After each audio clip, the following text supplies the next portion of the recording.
Welcome, everyone, to the Institute for the Study of Conflict Transformations podcast.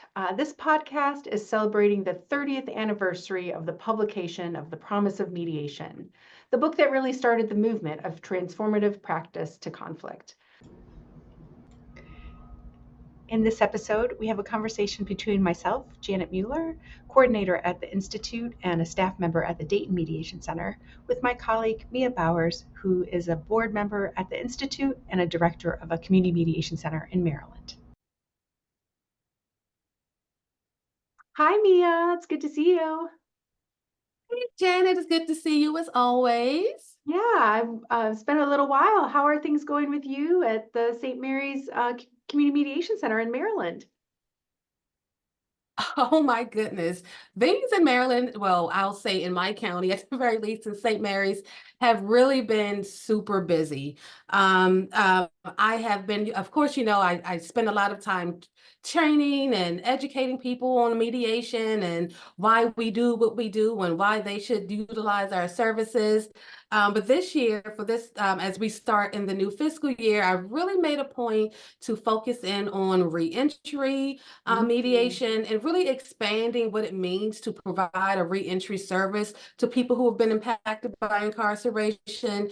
So moving beyond just mediation, we're doing conflict coaching, we're teaching intensive conflict resolution for recovery. And so we've been really busy here. You know, when you run an organization run by volunteers, you have to find ways to keep them busy and excited. So that's what I'm always doing, looking for those new things. And the most something that I'm really, really excited about right now is that we have finally gotten into our school systems. And so to be able to really support, our youth, both with the reentry and the youth, those are really vulnerable populations that oftentimes don't have a voice. And so using the services, and in particular, transformative services that are designed to really give people their voice and make sure that they're heard, and that while we're educating them along the way, has just really kept me busy, like super, super busy, but I can't complain because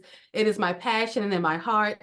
But I can go on and on and on about the center and mediation. So I'm going to spare you all of that. I know things are super busy in Dayton as well, like both with the Institute and also the Dayton Mediation Center. So what do you have going on?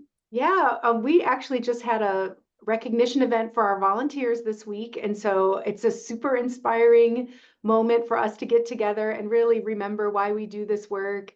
And so I'm kind of riding on that, good energy from the volunteer event. It's good to get them all together and let them know how important their work is. We have a new volunteer at the Dayton Mediation Center who went through the mediation process with her son, and that's what inspired her to become a volunteer at the center. So she talked a little bit about that journey. So it was such a meaningful story to share, and it's so great to have someone who just saw such potential in the work that we do after receiving support in a mediation, wanting to come and volunteer. So it's just, a lot of good energy around that. And, the Institute is Oh, I love it. Yes, yes. And things at the Institute are moving along. We are actually celebrating the 30th anniversary of the first Promise of Mediation that came out back in 1994, written by Joe and Baruch, Joe Folger and Baruch Bush. And, we thought we should take a moment to really acknowledge this just pivotal book for so many of us practicing transformative mediation. It was such a key piece of work that really changed the direction of the kind of mediation that's out there. So we wanted to take some time to celebrate it, and that's why I've invited you here today. Oh, great. And celebrate it we should, right? It's such a great book. And I think whenever we are, at the center where we're telling our new volunteers, you should read the book. It inevitably leads to a story of someone talking about their experience with the book and how it relates to them, or just something to that effect. And so I'm really curious to know, like, when you first read the book, did it hit you right away, or like, what was your experience? Well, first I have a little confession because back I was an intern at the Mediation Center right around when the book came out. And my mentor and longtime friend, Tom Walrab, was like, Janet, you should really read this book. And I'm sure I enthusiastically said yes, but I actually didn't read it right away. It was a couple years later when we were, where Tom and I were headed to our first transformative training, that it was, we were asked to read it. So then I finally got a chance to read the book.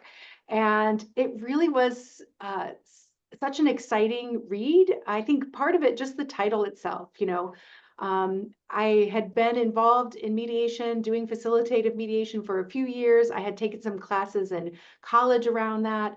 And this book, just the title, The Promise of Mediation, like this idea that there's more to mediation than just getting settlements for people or quick fixes, being cost efficient, which are a lot of benefits of mediation. That's true. But the real promise of mediation being something more, especially for community folks, like that settlements are helpful. Being cost efficient is certainly helpful, but what else is mediation offering us? How is it something more, something really an alternative? And this book really opened my eyes about how we could do something different and really help people have these important conversations and build community in the process, which is such a part of being a community mediation center. So that, yeah, that was one of the things that really struck me when I finally first read the book. What about you, Mia? What's your Right. story? I am filling you with the finally and also with the confession of, well, I didn't get tasked with reading the book, and I think maybe had I been tasked with it, like as a you need to, this is something you have to do, maybe it would have happened a bit quicker. It ended up being one of those things that was on my list to do and never quite managed to do all in one, determined sitting to get through it. And once I finally did pick up the book, it was like, oh, okay, yeah. Though that training that I took, this is really driving down and making me have those so many aha moments, right?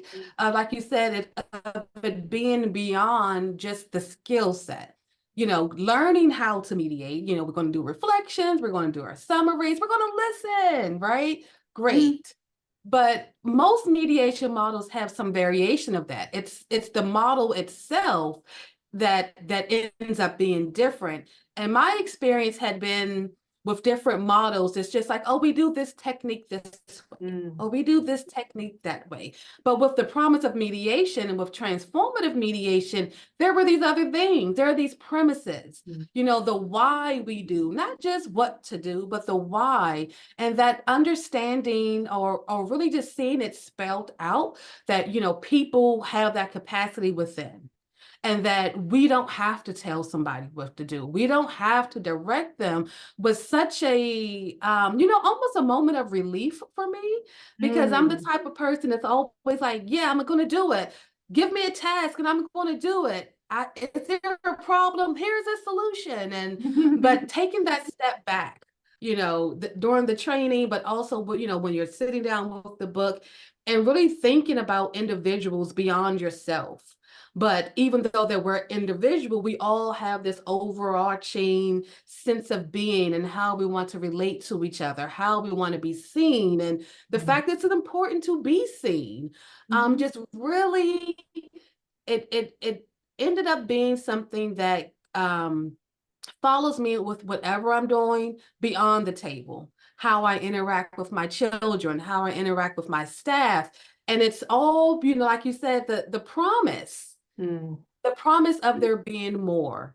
It's not about he said, she said, who's right or wrong. It's more than that when we're talking about how we're relating to each other and just, the premise of what makes us human, right? So I had a very awakening maybe moment when each time I pick it up to read a little bit more, it's like, oh yeah.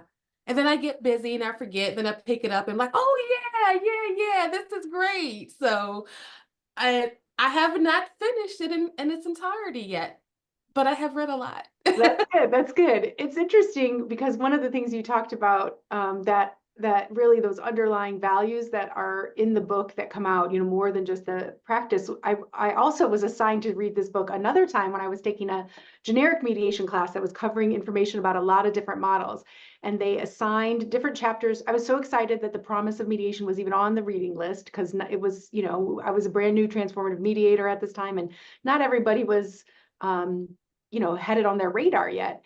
And so the teacher assigned some different chapters to read, and she had us skip chapter 9, which in the first edition of the Promise is like the chapter that says, let's get at what the underlying values of transformative mediation and why transformation matters.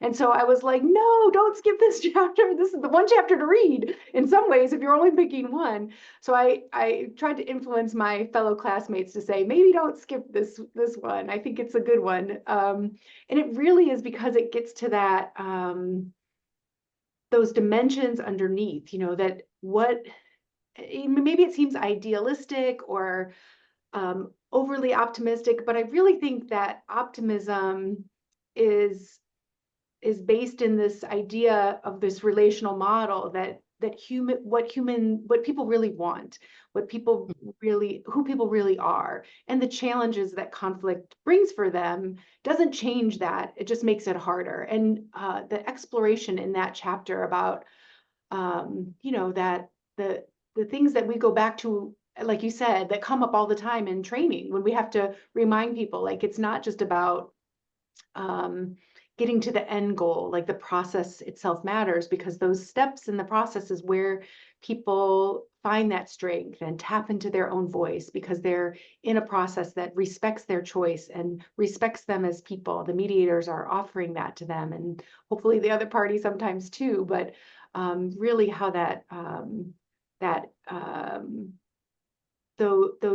sense of what we think people are and how important that is. And so that chapter really raises that up for us and helps us remember that mediation can be a lot more than, fixing a problem. Yeah, yeah, absolutely. And you talking about that makes me really remember or think about the fact that upon reading it and also this the training itself was really empowering for me, because it felt like a form of affirmation, right? Wow. I had heard about mediation when I was back in school, and I'm like, oh, what's this peer mediation thing? I want to do it. And one of the conditions to become a peer mediator is you had to have gone through mediation first. Well, I never had an opportunity to go through mediation. And I realize now, and something that really helps me to be a good mediator, I think, is just kind of things that was already within me as who I am as a person. It's not that I didn't have conflict. It's that when people approached me with a problem, I met them where they were. I didn't deny what they were feeling, what they were hearing, what they were seeing. I acknowledged it. I took ownership in what I did, but more importantly, I didn't tell them they were crazy. I didn't tell them, you didn't hear that I said this. If I talked about them, I'm like, yeah, I said that about you.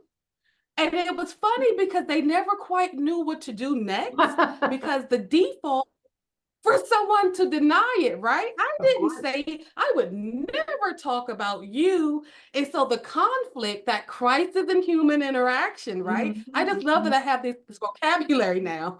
The crisis in human interaction was just that. Now they aren't listening, and they're at each other. But meanwhile, I met them where they were. I acknowledged that they felt how they felt. I acknowledged that I was all in one swift. So I never had to mediate. So I never got the opportunity to become a mediator way back then. Yeah.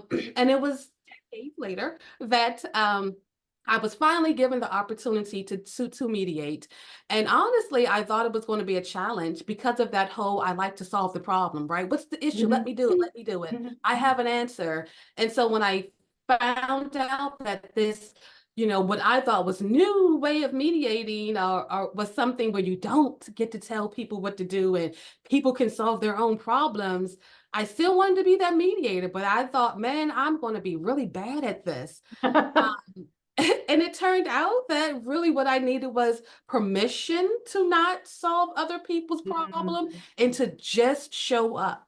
And yeah. the way that we are instructed and taught to show up and why we show up in the way that we do, it was all like, oh, this feels like home. Oh, okay. Mhm, The things that mhm. I was thinking about how to approach people and conflict apparently had a whole theory behind it that I didn't know about. Right. And so when I pick up the book and I'm reading it, and it's just tickling me and it's feeding my soul, because a lot of things that I do or I've done in the past, and people say, oh, you're crazy for letting them just say those crazy things. And I'm like, well, that's how they felt. It's okay. Mhm. Like I didn't agree with them, but it was important that I heard them. And so to read the premise that, no one wants to be, it's like, oh, yeah, yeah, yeah. See, that's that thing, guys. Right. I was trying to tell you, nobody wants to be the bad guy. No one sees themselves as the bad guy. Right. They really want to be connected. And we can't be connected if I start off the conversation with, you're the bad guy. Mhm. So yeah, it's so for me, it's really refreshing, not refreshing, but rewarding to feel to have these things confirmed to me, like, Mhm. that what a relational world view is, not vocabulary I would have ever had Right. without the promise or without the Yeah. training.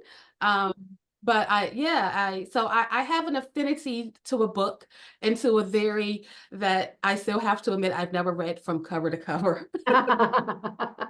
Well, we'll let you still be a member of the institute, even though you haven't read the whole book, because I think it's true, like you said, like you can access it in a way that works for you too, and it's this. I mean, this whole idea of optimism. Like I was teaching a group of students at a college this model, and it really is interesting how at that age of young adult, how this idea of self-determination is so important to them, as well as community, because they're living in this smaller community. So it's fascinating to talk about. And during the training, I was like, well, we don't want to be Pollyanna about this. And they're like, what is that? And I was like, actually, I don't actually know. It's a word that means optimistic, but maybe a little too optimistic, right? And so, so I was like, I wonder what this really means. And I looked up Pollyanna and was trying to understand what this story was. And I had a change of heart. I was like, I think we are Pollyanna a little bit, because what it means is believing in people's capability, believing that people can make decisions for themselves, believing people can see other points of view, believing that people have a unique reality, that they don't want to be the bad guy or be the victim either, like those optimistic things can be hard to hold on to all of the time, but they really, at the same time, it's part of what helps me not be directive, because I believe people are capable. I don't have to do it for them. And by supporting them, I can see that those moments and those shifts where they tap into that. And I think that story and those stories and the promise about those, what's behind the idea of transformative, really give me something to be grounded in, to hold on to that optimism, whether you want to call it Pollyanna or just optimism, I don't know. But I think that really is a big part of what helps me do mediations well for people, is holding on to that Yeah. optimism about them. That's so funny. I never thought of it that way, but you're absolutely right. We are really Pollyanna in our way of thinking. They're like, no, you got this. You can do it. Yeah. You just need a little support, Yeah. when my support isn't pushing. But that is a very positive and optimistic viewpoint, and I think I'm going to have to maybe change up the way I don't know. I Yeah. tell people, there's a misconception that mediation is about kumbaya. So I've been saying Mm, kumbaya instead of yeah. Pollyanna. Mhm. Um, oh, that everyone gets along. And while that's still true, that's not our goal, that everyone gets along. But us as mediators, we're super optimistic. We're That's right. super optimistic that you're going to get to where you need to go, you Yeah. know? Hmm.